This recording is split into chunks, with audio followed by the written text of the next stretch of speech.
Welcome back, everyone, to Diary of an Empath. Today, I have a very special guest joining me. He's a renowned transformational teacher, best-selling author of the book, The Magic of Surrender, and speaker who's been inspiring millions of people around the world to live bold, authentic lives.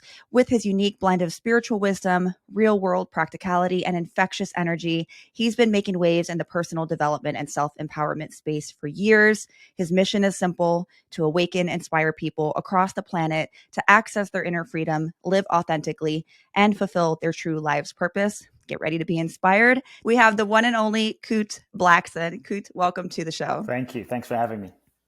So it's really interesting because I feel like the universe kind of aligned. So the day before your team reached out to me, I started following you. Wow. And I was okay. about to reach out to you to have you on my show, and everything just kind of aligned very organically. So I'm really excited to have this conversation. And as I was preparing for this interview, I was listening to a couple podcasts that you did, one in particular, Danny Morell's show, which I love. I just had him on my show. And I loved hearing about your background and your upbringing. What do people need to know about your childhood to understand the man in front of me? Wow. I was born in Ghana, West Africa. My father's from Ghana. My mother's Japanese. I grew up in London, live in the US now since 18. So I've always felt like I'm from everywhere and nowhere. And that has been a really fundamental foundation of my life. I felt like I'm a soul more than anything. I didn't feel like I fit into any one nationality. And that's been a blessing in that it's given me the ability to just connect with people as souls more than separate, nationalities. And so as a young boy, I always felt people's pain. And there was a part of me that was very empathetic, actually. I would feel people's pain and I wanted to alleviate people's suffering in some way. I just didn't know what that would look like. And so my childhood was a bit unusual, although I thought it was like everyone's. In that, like my first memories as a kid, I remember being lost in the crowd in Ghana, West Africa, and seeing a crippled woman pick up the sand, the gravel that this man walked on, wipe it on her face and stand up. I remember seeing the same man whose gravel she picked up look at a person in a wheelchair and say, "Hey, why are you in this wheelchair? You're not sick, stand up." Or look at someone who came in with crutches and say, "Throw your crutches away, you can walk." And so miracles, you could say. And these are things I just grew up seeing every single day.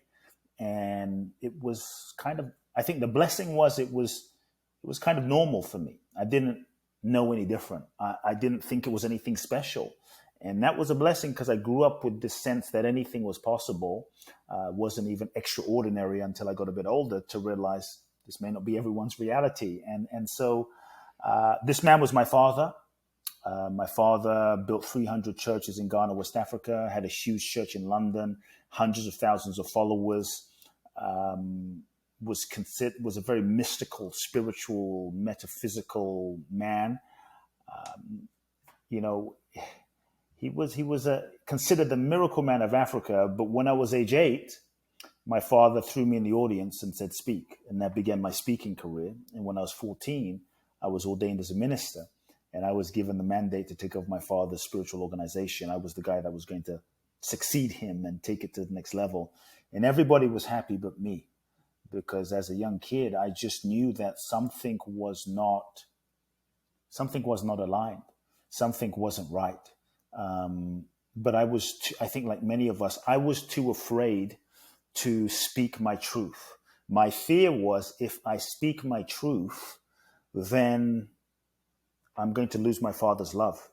I'm going to be outcast. I'm going to be alone. And I think many of us, we hold back who we are. We hold back our voice. We hold back sharing our gifts and purpose with the world out of fear of what people will think. And for 4 years, I said nothing. And I went along with it. I tried to fit myself into becoming the person I thought the world wanted me to be. Mm-hmm. But I was miserable, deep down inside. And so when I turned 18, there was a very pivotal moment in my life where I realized I had certain choices to make.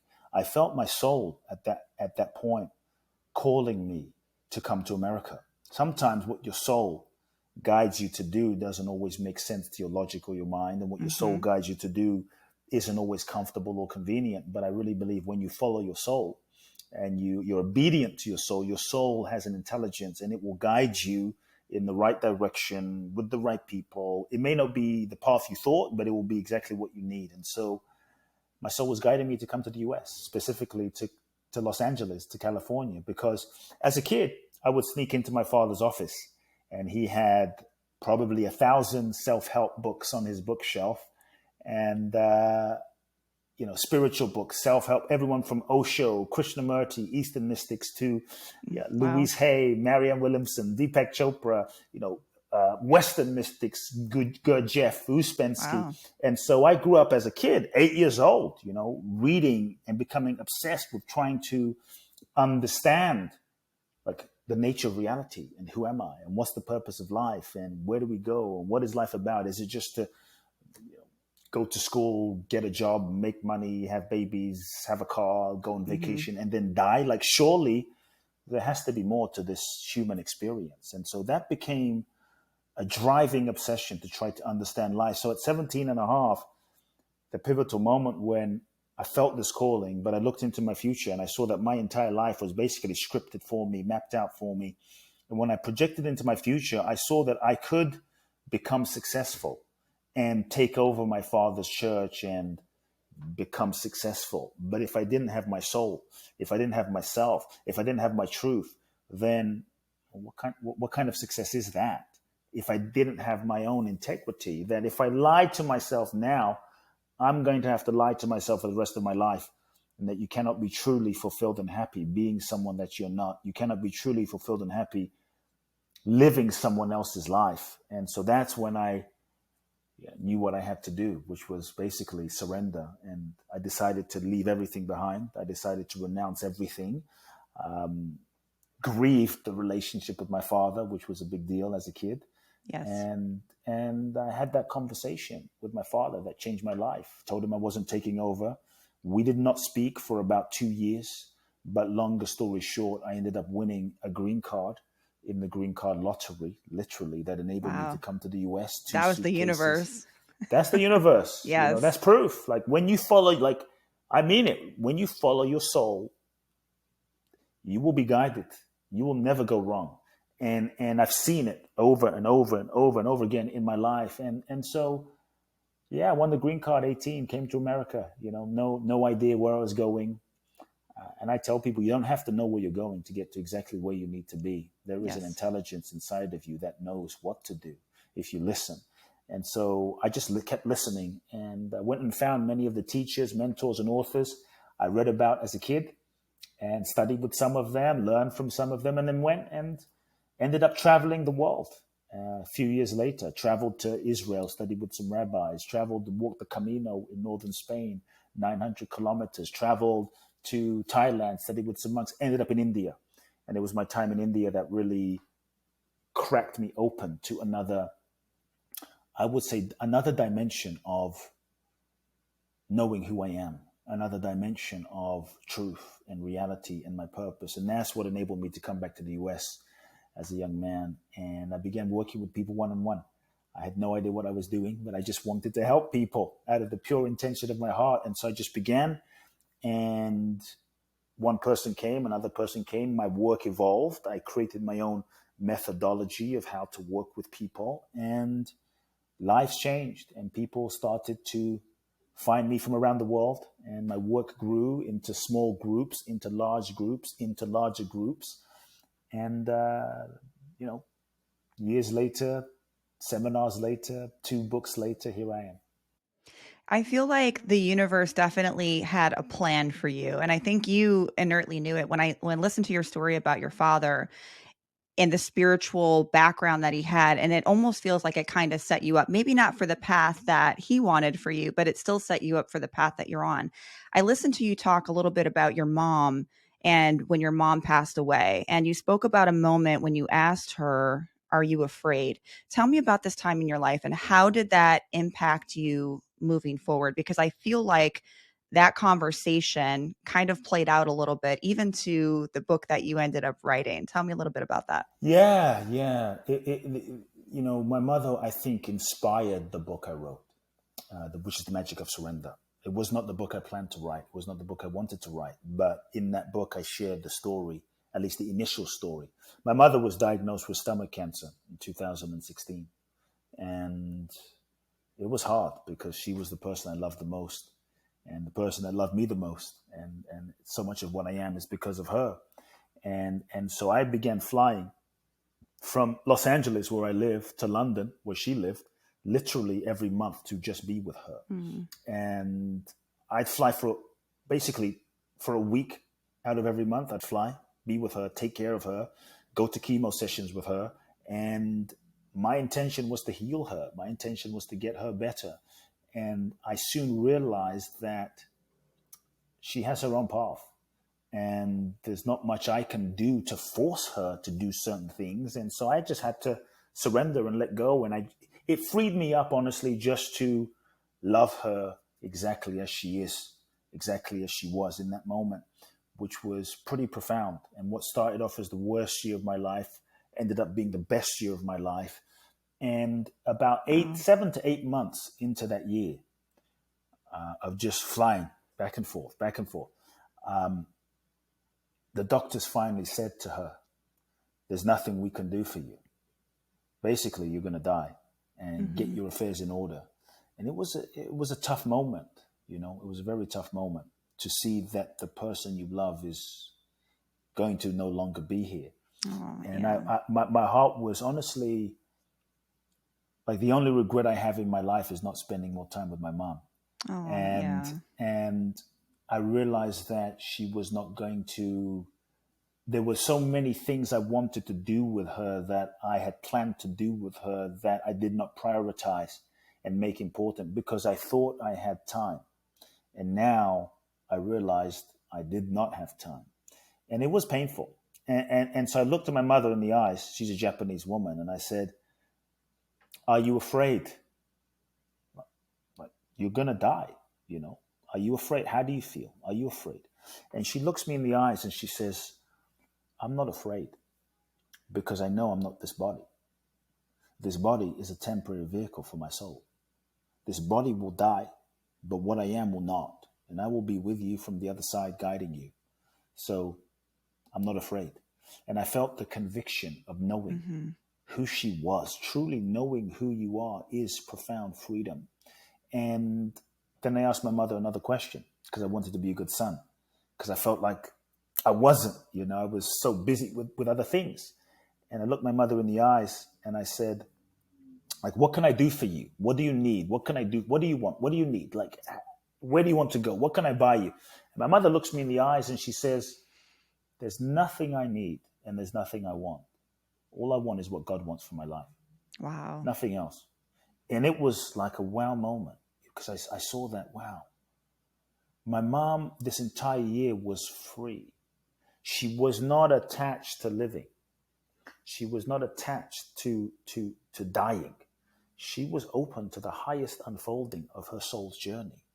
All I want is what God wants. That's it. And she meant it. I mean, we can say these things, but in the face of death, she was totally and utterly surrendered to the Wow. highest good.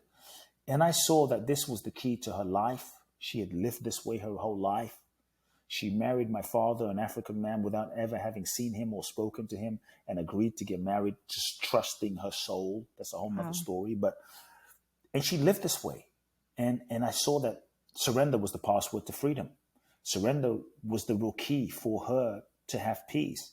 And I think that what it did was it inspired the book of Surrender for me, because, in our culture, we have this idea that surrender is weak, that surrender is passive, that if you surrender, it's giving up. It's waving the white flag. That if you surrender, it means you're going to be a doormat. You're going to be taken advantage of. That if you surrender, you won't manifest your goals, your dreams, your desires. That if you surrender, like you're going to be left behind. You're going to get less in life. I'm actually saying, from my experience, from my mother, from people I've learned from and studied from in my own life, what I'm seeing is that when you surrender, what if you didn't get less, but you got more? Like, more than you could have planned. and imagine for yourself with your own limited human mental ego capacity to visualize and imagine your life. What if you got more? That's for me the real magic of surrender. And so I believe that surrender is the most powerful thing that we can do. Surrender is the real secret to manifestation. Surrender is the key to the next level of life. And when I look at the truly great ones, Jesus, Buddha, Gandhi, Mother Teresa, Mandela, Martin Luther King, Bruce Lee, Muhammad Ali, folks that weren't weak, they all at some point surrendered themselves to life, surrendered themselves to the universe, surrendered themselves to the divine, surrendered themselves to their soul, surrendered themselves to the deepest impulse of what life was seeking to express through them. And in that surrender, they were able to transcend their human limitations and tap into another dimension of life, and life was able to flow through them. Life was able to use them. Life was able to manifest through them in ways that they couldn't have imagined for themselves. And I think that's, for me, the power of surrender. And just to be clear, surrender is a letting go of control, or I should say the illusion that we are in control in the first place. Surrender is when we stop trying to force and control and manipulate life to fit our limited idea of what we think it should be. Surrender is when we let go of who we think we should be and how we think life should be from the lens of our ego. When you take the limitations off of life and you're open and you're available to life, the highest unfolding of life. And that's what my mother showed me. That is very beautiful. And I just want to first thank you for sharing that vulnerability because, first of all, your mom sounds like a beautiful woman. And to have that amount of self awareness is very rare. And it's very evident that you have that as well. One thing that I wrote down while you were talking is the ego. I think a lot of us hold on to the ego so much and really don't allow ourselves to be our most authentic self, to surrender to be our most authentic self. And really, I don't feel like people are to blame because we live in a society that is for profit. The more things that you have, you'll be happy. You get the trophy wife, you'll be happy. You get the fancy car, you'll be happy. You get the status, you get the likes, you get the comments, you'll be happy. But in reality, it's that ego that I feel that keeps us trapped. I would love to hear your thoughts on how does somebody let go of the ego? How do we surrender? How do we get connected with our most authentic self? Because a lot of society is keeping us trapped to not do that. Yeah, first I'll say ego is not the enemy, and ego is not really a problem. It's our relationship with the ego that is an issue. And ego is not good or bad. It's our relationship with ego that is the issue, not ego itself. And our sense of how identified we are with ego in the human 3D experience called life. Everybody has an ego. Every human has an ego. Otherwise, you would call somebody's name and they wouldn't even respond if they didn't have an ego. So the fact that they say True. yes, that's ego. And that's not True. an issue. It's just the degree to which we're identified with it. And so I think when we understand that, it shifts our relationship with ego. And when you understand the nature of something and you shift your relationship with it, it frees you up to relate to it in a whole different way and changes your relationship with life in and of itself. And so ego is not a thing. We often relate to ego like a thing, like here's my phone, here's my pet chihuahua, and here's my ego. It's Right. like, no, ego is not a thing. The more you relate to ego as a thing and try to annihilate it, get rid of it, make it a problem, the stronger it gets. Ego is a process. It is a process of identification, identifying as me, name, body, form, religion, experience, status, fame, past experiences, trauma. It's the identification that is the ego, not ego itself. Like a bicycle is a thing. Pedaling is a process. Identification and ego is a process of identification based on who we think we are mistakenly, that's reinforced by life. And so for the ego, yes, letting go and surrender is scary. because the degree to, and so resistance is natural for the ego, because the ego's job is to reinforce its existence. I am me, I am here, I exist.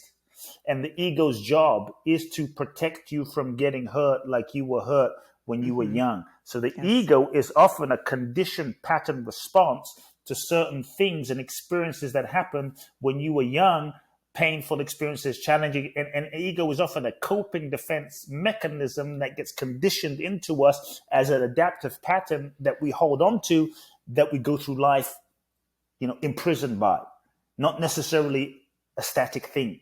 And so the ego's job is to protect you from getting hurt like you were hurt when you were young. And so when you talk about letting go and when you talk about surrender, it sounds great.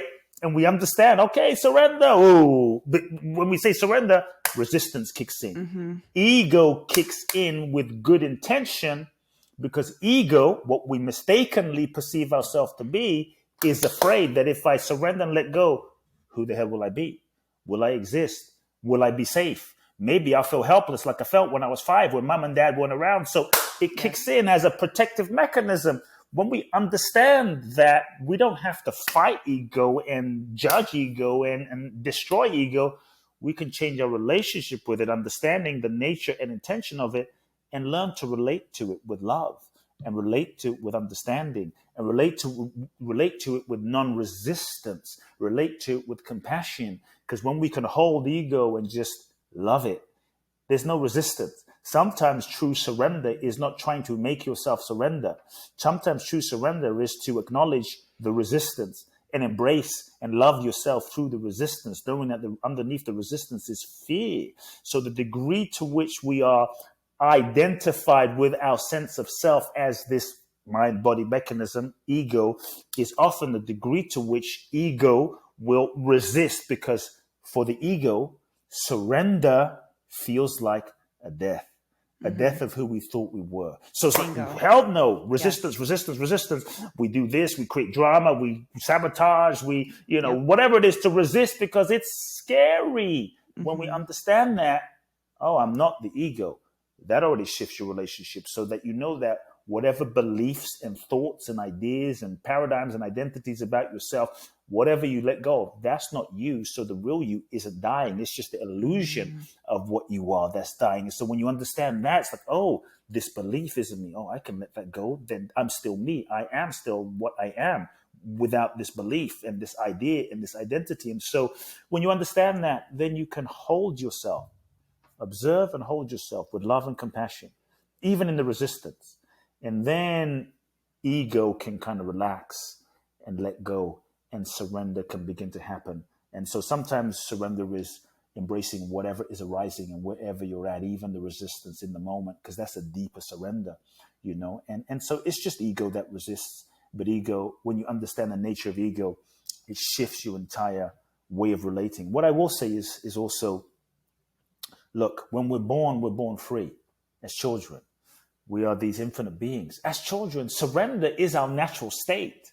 A child will jump on the table naked and just, it doesn't care how do I look like on Instagram? Do I have cellulite? We're just being free. That's no right. Self-consciousness. A child will jump on the table and sing. Doesn't care if it doesn't sound like Bruno Mars. It's just being whatever it's being, It's like, until we're told, hey, shut up. You can't sing. You sound terrible. Now we start developing self-consciousness. So with these free beings, surrender is natural for what we are. We're open-hearted. We're curious about life. We're not projecting into the future. We hit our head. We cry. We're over it. We're not thinking about that experience 4 weeks from now. I hit my head 4 weeks ago. We're just purely being in the moment, surrendered. So what happens? I think it's helpful for people to understand what happens. We incarnate into this human experience. We meet our parents. They're just doing, God bless them. They're just doing the best that they know how to do based on their childhood and their upbringing and their parents. So now we're born into a preset pattern of conditioning. And maybe dad is crazy. Maybe mom is an alcoholic. Maybe they're fighting all the time. Maybe there's abuse, pain, trauma, mental, emotional, sexual abuse. Maybe dysfunction or patterns in the family system. Maybe they're great people, but they just did not know how to meet our emotional needs. And that was painful. And so 2 things happen where ego starts getting created. The first thing is we learn unconsciously all sorts of strategies to shut down, disconnect, not feel. Shut down, disconnect, not feel. Shut down, disconnect, not feel. Suppress, suppress, suppress, suppress. Layers and layers and layers and layers of unfelt, unprocessed feeling covers up our true light. Then we erect walls around our heart as a survival defense mechanism to keep ourselves safe. That becomes a solidified way of being, of controlling our environment and feeling so that we can be safe. Control, control, control. Then we learn a way of being.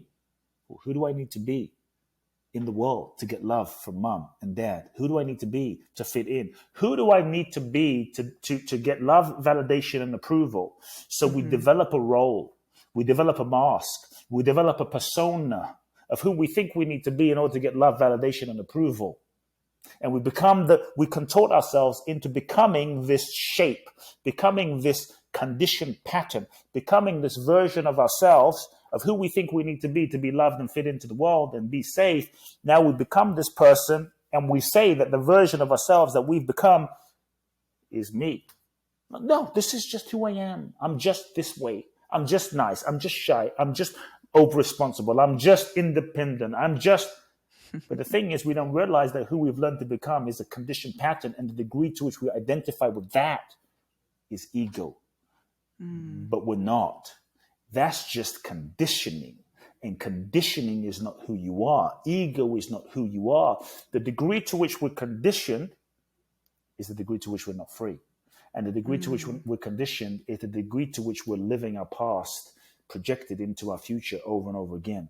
And so ego doesn't want to change for good intention. Like ego doesn't want to change. Ego wants everyone else to change. So we're afraid to question our beliefs, question who we are, reinvent ourselves, because like if I change and I let go of this way of being, I might get hurt again. I don't want to get hurt again. Resistance, resistance, resistance. It's self-protection. That's why I say when you can meet your resistance, ego, resistance with love and hold it. When you can surrender and hold your resistance with compassion and understanding and grace, surrender can begin to happen because now there's no resistance, there's no fight. And then layers can peel away. Then you can start questioning, who am I? In a safe space. What do I believe? It's who I am, who I really am, which can be scary because now we're questioning our very sense of self, which we've built up to function and survive. And then we can start questioning, and then we can start looking at, too, courageously, what lies am I telling myself? About who I am, about what I feel? What lies am I telling myself? We've been conditioned to lie for the reasons I've just explained. What lies am I telling myself? What am I pretending to not know? To me, there is no transformation without truth. So if people say, well, I want to start surrendering, I want to start breaking through, just look at the lies you're telling yourself and start getting honest, start getting real. There is no transformation without truth. You can't meditate your way there. You can't plant medicine your way there. You can't pray your way there. You can't, levitate your way there. You got to tell the truth. That's right. And if we start with the truth will set you free. And many of the problems and issues that we go to God about, God, please help me, will resolve if we just start telling ourselves the truth.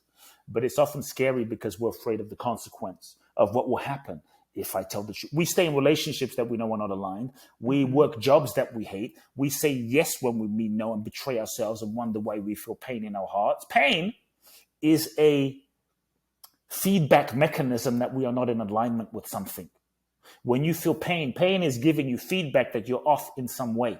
And because we're afraid of the consequence, we often play this game of confusion. I don't really know what I want. I don't really know what my truth is. I don't really know what my purpose is. We know. There is a part of us that knows everything because at the deepest level, we are everything. The deepest level. And so take the pressure off of yourself of having to take any action. Take the pressure off. And if you just start with, okay, I don't have to take action. Like I don't have to leave my relationship. I don't have to quit my job, but just start with the truth. That's the beginning of surrender. I hate my job. Scary. It's terrifying. You don't have to leave, but I hate my job. I'm done pretending that I love it. I'm done BSing myself. I'm done kind of using gratitude as a spiritual bypass. I hate my job. Feel that. That starts a process inside. I am not in love with my wife anymore. Scary. What would this mean? You don't have to leave, but just allow a process to start inside as you start getting in touch with the truth. And that, likely as you start telling the truth, you will feel or get in touch with the pain that's been there. The pain is a gift. The pain is a blessing if you're willing to pay attention to the message of the pain. And that's the key. Then you can use the pain to course correct. But the challenge is we distract ourselves. We drink it away, sex it away, drug it away, shop it away, social media away, meditate it away even, so that we don't have to feel the pain that's there. Rather than just saying, I feel pain. What is this pain telling me? And what do I need to feel that I haven't felt? Or what do I need to feel that I'm denying? What do I need to face so that I can shift and release and let this go? I'm taking everything that you say, and it's so, I mean, we're conditioned from the time that we are brought into this world that this is what should make you Yes, we're happy. You conditioned. shouldn't do this. You should be buying these things, stay on social media to get validation. And a lot of people, and I say this with love, and this was me, I wasn't taking responsibility for my own healing. Yes, I was in toxic relationships. I was in really shitty situations, but I had to look back, and it took me a long time to get to the point where I had to look at my part in it and kind of let go of, like you say, surrender. And what is my truth in order to walk in my most authentic path? And that was hard because it forced me to face and process feelings and things about myself that were uncomfortable, that were painful, that shifted the paradigm of who I thought I was or who I thought I wanted to be. So, for those that are listening to this and that are kind of having the epiphany that I'm hearing when I hear you speak, and they're trying to heal, they're trying to walk in their most authentic path, they're trying to find their purpose, and they're starting to finally say, okay, these are my truths. How does somebody start to shift to walk in their purpose, to walk in alignment? I know that's a really loaded question, but for some, Yeah. they don't even know where to start. In terms of their purpose, Yeah, their purpose, their healing. Where does somebody start with that? well, in terms of your healing, start with the truth, because there is no transformation without truth. You can't bullshit your way to healing. You can't lie your way to healing. You can't just pray your way to healing. You've got to start with the truth. I'm unhappy. I'm miserable. I'm in a toxic relationship. I don't value myself. You just got to start with the truth of where you're at. When you can just come to the reality of where you're at and just acknowledge, I have an alcohol problem. Without that acknowledgement and that truth, you can't do anything to shift it. You can't do anything to get help. So start with the truth, and the truth will start you on a path. And then I would just say, get in an environment, a coach, a guide, a therapist, some guide that can support you in unraveling, becoming conscious, unraveling, healing, releasing some of these underlying feelings and traumas and pains that we've been carrying, that we've learned to suppress and deny as a survival defense mechanism. And that is a process. You can't hack your way there. You can't, Yes. shortcut your way there. It is a process of being human. It is a process of life, and it takes some work. No different than if you want a six pack, you Mm-hmm. got to go to the gym. You Right. can't just I'm just going to watch some TikTok videos and heal myself. It doesn't have to be suffering, but it does take some commitment and Mm-hmm. intentionality and work.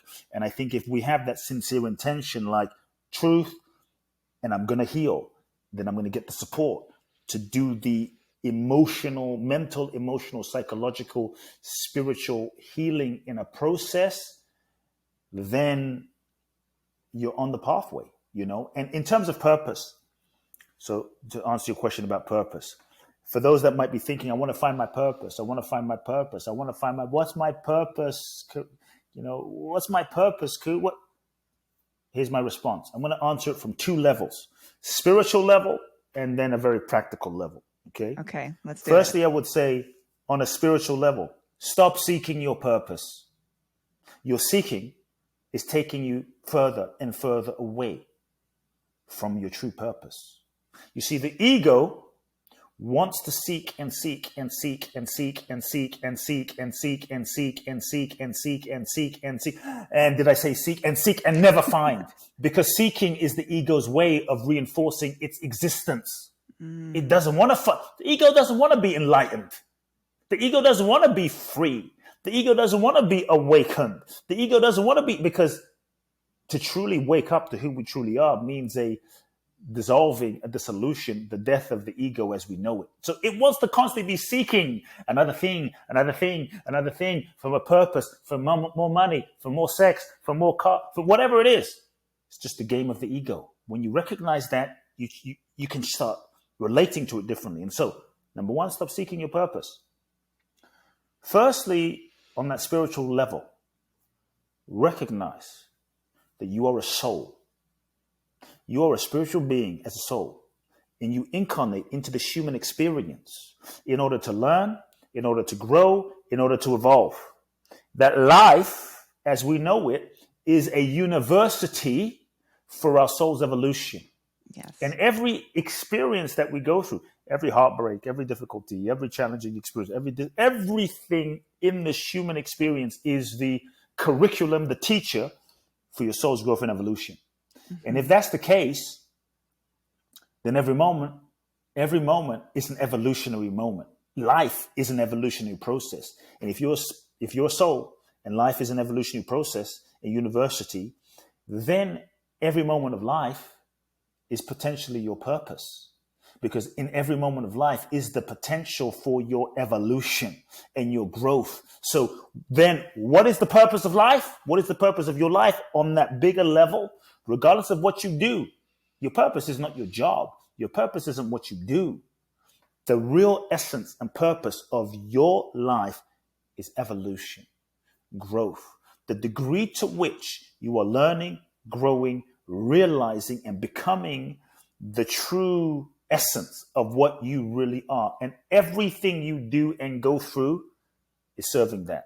That job you hated, that relationship that broke up, that situation, that internship is ultimately a vehicle for your soul's growth and evolution, to learn, to grow, to evolve, to realize more of who you truly are. In that sense, you can never not live your purpose so long as you are looking at life through that lens. So it doesn't matter what you do.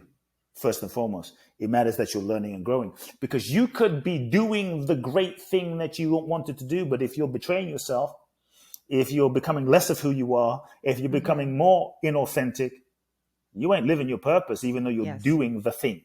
Right. So that's the spiritual level. Evolution is your purpose. So long as you're evolving, you are living the purpose for why you are here. Now, on a human level, some folks might go, okay, but I still want to do something that is meaningful to my soul.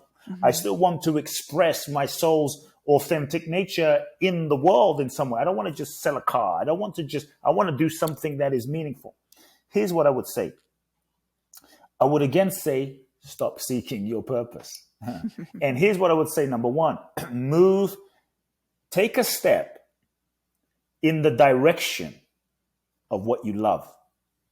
Move in the direction of what makes you come alive. Move in the direction of what turns you on, what ignites your soul. Take a step in that direction. When you take a step in that direction, then you grow and evolve along the way. As you grow and evolve along the way, you become more prepared and ready. You develop the mental, emotional, spiritual, psychological soul force to be able to be more ready for the vision and mission that you're given. So you go in the direction of what you love. When you take that step, what you will find is life reveals to you the next step. You take another step, life reveals to you the next step. Life will reveal to you the process of the expression of your soul's purpose in the process of living life itself. We often try to figure out our entire life's purpose from our current level of consciousness over here, not realizing that the growth we need to go through in order to grow through as we go along this path to this step over here expands our consciousness so that we can see more, so that we're not able to figure out our entire purpose from who we are now. We've got to jump, 3 months ahead, 10 steps ahead with expanded awareness. So life will reveal to you the next step in the process of living life. If you keep following that, You don't have to know where you're going and what your purpose is to live exactly what it is. Your purpose then is revealed to you in the process of living life. And this is where your purpose is not arising from the limitation of your ego's mind. Oh, this is my purpose, and I'm going to write it on a poster board on the wall, what I made up my purpose should be. Because many times what we think is our purpose is really a projection of our conditioning, a projection of our mind's interpretation, which is limited. What we think our purpose should be based on what dad told us, mom told us, social media told us, but that's not what we're here to do. And so when you truly create this way, you are creating your purpose as an unlimited revelation. And your purpose is showing itself to you, not from your mind, but from your soul. That's when you're in the flow. Then, so that's one, go in the direction of what you love, what lights you up. Number two, on a practical level now, because you might say, well, I love Formula One racing, but does that mean I need to be a driver? Probably not, right? I love basketball, but I'm 3'1". Probably not going to be a player, but that doesn't mean there might not be some things around it, right? And so don't project what you think your purpose should be, is what I'm saying. Number two, look at what tangible skills you have. Now we're getting practical. What tangible skills do you actually have? Oh, I'm good with money. I'm good with accounting. Oh, I'm good with spreadsheets. I'm good at organization. Oh, I'm good at social media marketing. Now you have an understanding, right, of I have some specific skills. And this is why I say, when you take a step, that step might mean volunteering for someone.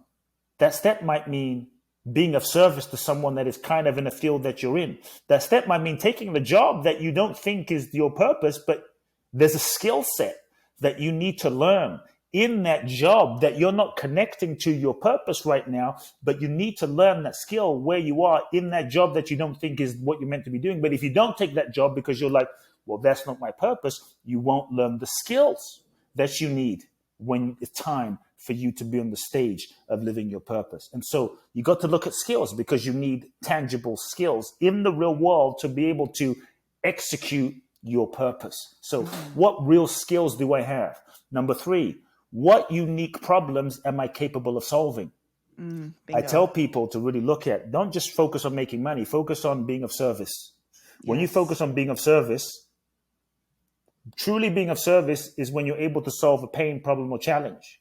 When you solve someone's pain, problem, or challenge, money is a natural byproduct of solving someone's pain, problem, or challenge. And so when you can really focus on, how can I be of service? What unique skills do I have to be of service? And what pain, problem, or challenges am I uniquely equipped based on my skills to solve? Money will often be a natural byproduct, so long as you have the right vehicle. Lastly, around purpose, look at, what group of people do I feel an affinity to? What group of people do I feel a connection to? Like sometimes you might feel a connection to the elderly. Sometimes you might feel a connection to the whales. You might feel a connection to teenage pregnant mothers, This might show you the group of souls that you are here to serve. And that can point you in the direction of where your purpose might be. Yeah, that was beautiful. I think for me, the more that I started to get aligned with my growth and my authenticity, it's so funny because when that started to happen, I started to get more in the media. My podcast started to grow. And the more that I got involved in that, the things that I needed decreased. I didn't need to have validation from other people. I didn't need to drive the fancy car. I didn't need the things that I once needed before in order to feel validated or to feel good. And it's so interesting that the more I felt like I was on my authentic path, the less that I needed from the outside world or from people. So for you, because we could talk for, God, I could have like 5 podcasts with you because the things that you say are just so profound. For you, if you had to look back at your life and everything that you've learned, what piece of advice would you give to yourself, your younger self? Well, I think honestly, not to be funny, but it's all in my book, surrender. Surrender is the key. I really think surrender is the key to life. That surrender is the password to freedom. And the more you surrender, the more magic happens. what's interesting, and I don't know if this fits into your question, but what's interesting for me is the deeper I go now on my path, the more I surrender, the less choice I have, the freer I am.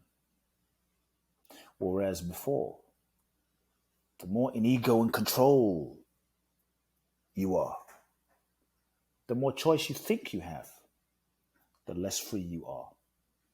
And so I think that has been a beautiful realization in life. As you go deeper, you start realizing that, at least for me, life is in control, God is in control. And our job is, if we can bring ourselves into alignment with our souls and this deeper intelligence, then we are in flow. And that's when I think life and the magic of life really starts happening.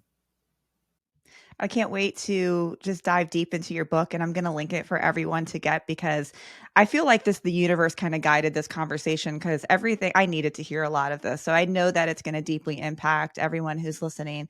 Kute, thank you so much for your nuggets of wisdom, for the work that you're continuing to do in this field, for being of service to others, and for just being your authentic self. My gratitude. Thank you for your time and your energy. And I just appreciate you so much. Thank you. I'd love to give a couple of websites that I can point people to, if that's cool. Of course. Yes, please. Yeah. The best way, if people are inspired by the conversation, and again, thank you for the invitation and having me on, being so generous with the questions. But if anyone is inspired, definitely get the book. It's simple, The Magic of Surrender. My website, kuteblackson.com. Twice a year, I do a very special event to Bali, Indonesia. It's called Boundless Bliss, the Bali Breakthrough Experience. I've done 20 of these events in the last 10 years, and they're truly life-changing. The next one is July the 28th through August the 8th. And so if anyone is in a place where you feel that you have been put on the planet for a purpose that is bigger than yourself, and you're ready to heal and transform, then www.boundlessblissbali.com.